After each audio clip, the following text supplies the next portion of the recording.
Avodat Zara Daf Kafret. Premier sujet du Daf, la Gemara traite les maladies sur lesquelles on doit être mechalel Shabbat, qui sont considérées comme un danger, comme un pikuach nefesh. Alors d'abord la Gemara elle dit un premier principe, chaque maladie ou plaie qui se trouve à l'intérieur du corps, elle est suffisamment dangereuse pour devoir être mechalel Shabbat, pour la guérir. Deuxième chose, une blessure, un coup sur le dos de la main et du pied sont aussi dangereux. Troisième exemple que la Gemara dit, chaque plaie ou maladie qu'il faut évaluer, est-ce que la personne est en danger de mort ou pas, est aussi considérée comme quelque chose de dangereux, comme une chose dangereuse sur laquelle il faut être mechalel Shabbat pour s'en occuper. Et enfin, quatrième exemple que dit la Gemara, c'est une fièvre importante. On est aussi mechalel Shabbat pour s'en occuper. La Gemara demande qu'est-ce qui est considéré comme l'intérieur du corps. On a vu que sur des problèmes à l'intérieur du corps, il faut être mechalel Shabbat. La Gemara dit à l'intérieur des lèvres, à partir des lèvres et à l'intérieur. La Gemara demande est-ce que les gencives et les dents sont aussi une raison d'être mechalel Shabbat s'il y a un problème. La Gemara raconte pour ça, pour prouver le din, une histoire de Rabbi Yochanan qui avait un mal de dents et qu'il s'est fait guérir chez une goya et même pendant Shabbat, il lui a demandé quel est le médicament qu'il faudrait prendre. Donc on voit de là qu'il faut être mechalel Shabbat même pour des maladies, des problèmes dans les dents et les gencives. La Gemara repousse que cette maladie qu'avait Rabbi Yochanan est une maladie spéciale dont on connaît le danger, et donc on n'a pas de preuve de là pour un autre mal de dents. La Gemara cependant demande comment est-ce que Rabbi Yochanan s'est fait guérir d'une goya. Or, si c'est une maladie sur laquelle il faut être mechalel Shabbat, nous avons un principe qui dit qu'on ne se fait pas guérir de chez les goïm, on ne se fait pas guérir par les goïm des maladies dangereuses. Donc comment Rabbi Yochanan s'est-il fait guérir par une goya? Et la Gemara répond, puisque Rabbi Yochanan était un homme important et reconnu, même chez les goïm, au moins chez les juifs déjà, donc la goya avait peur de l'attaquer, de le tuer, et donc il n'était pas mis en danger. La Gemara demande que Rabbi Avaou a été mis en danger alors qu'il était un homme très important, quand il s'est fait guérir par un mine, qui est quelqu'un qui est attaché à la Avodat Zara, et le mine a voulu le mettre en danger. Et pourtant Rabbi Avaou était un homme reconnu du gouvernement.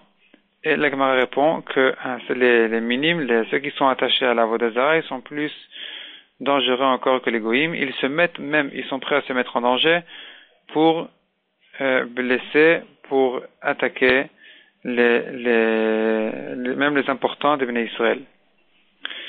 Ici la Gemara rentre dans les détails de plusieurs maladies et plusieurs blessures, comment les guérir. On voit la bonté de Chazal qui nous ont proposé les médicaments qui étaient valables, sûrement connus et reconnus de leur temps. Aujourd'hui, il faut savoir adapter chaque chose à chaque problème, mais en tout cas, du temps de Chazal, c'était des médicaments qui devaient servir aux gens, et la Gemara a fait attention, on voit que même Chazal, on fait attention à la santé des gens pour garder la mitzvah de Venishmartem et Nafshotechem. Le Rambam dit d'ailleurs, il faut faire attention à sa santé, puisque c'est en étant bien portant, de bonne santé, qu'on peut faire les mitzvot tranquillement. Donc la santé est aussi importante pour accomplir les mitzvot. La Gemara ramène au début 4 sortes de blessures, et la Gemara propose tous leurs médicaments, leurs moyens de traitement. Ensuite, passons à Moudbet, la Gemara ramène un problème de quelqu'un qui a mal aux oreilles, et lui propose 6 médicaments. La Gemara ensuite passe à celui qui a les oreilles qui sont tombées, le tendon des oreilles, et il faut s'en occuper. Si ça s'est passé Shabbat, est-ce qu'on est mechalel Shabbat ou pas? Il y a une marloquette, est-ce qu'il faut les relever, les oreilles, avec les mains ou avec un médicament? Celui qui permet avec les mains est interdit avec le médicament, et celui qui dit qu'il faut mettre le médicament, le traitement ou ce qu'il faut, eh bien, relever les oreilles avec sa main, c'est interdit. Chacun permet une manière et interdit la deuxième. Quel est le din, dit la Gemara? Un œil, une pression dans l'œil qui fait sortir l'œil du corps, c'est un danger, c'est un grand danger. Et donc, c'est un danger non seulement pour la vue et l'œil, mais même pour la vie. Et donc, il faut être Mechalel Shabbat pour s'en occuper, pour sauver l'œil et en même temps sauver la vie.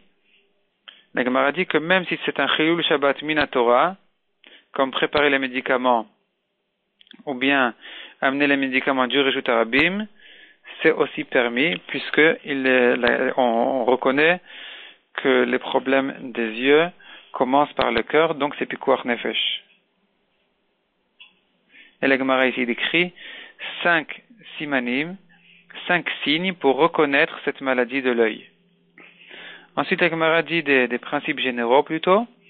Quels sont les médicaments ou les traitements pour des coups de chaleur, comme par exemple d'une guêpe ou une écharde, ou enflée, ou un mal d'œil, ou une fièvre. Celui qui rentre celui qui souffre de ces problèmes-là et qui rentre dans le Beth HaMerchat, qui était un bain très très chaud de leur temps, il se met en danger. Donc, puisqu'il souffre des coups de chaleur, de tous ces coups de chaleur-là qui réchauffent le corps, il doit faire attention de ne pas se rentrer dans une grande chaleur. Ensuite, la Gemara ramène 4 exemples, 4 problèmes, 4 choses qui servent à refroidir la chaleur ou inversement. Quelle est la chose qui est proposée pour réchauffer un coup de froid? Donc déjà la Gemara dit les légumes qu'il faut pour rafraîchir le corps quand il s'est réchauffé d'une maladie, et inversement, pour réchauffer le corps quand il se refroidit. Celui qui inverse les légumes qu'il faut, il se met en danger.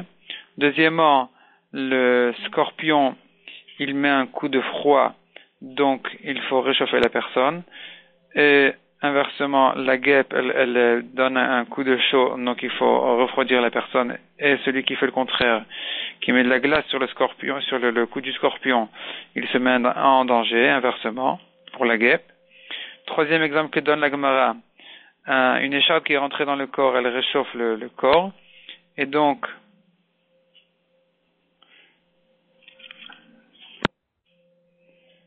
non, c'est le contraire. L'écharde, elle refroidit le corps, donc il faut réchauffer.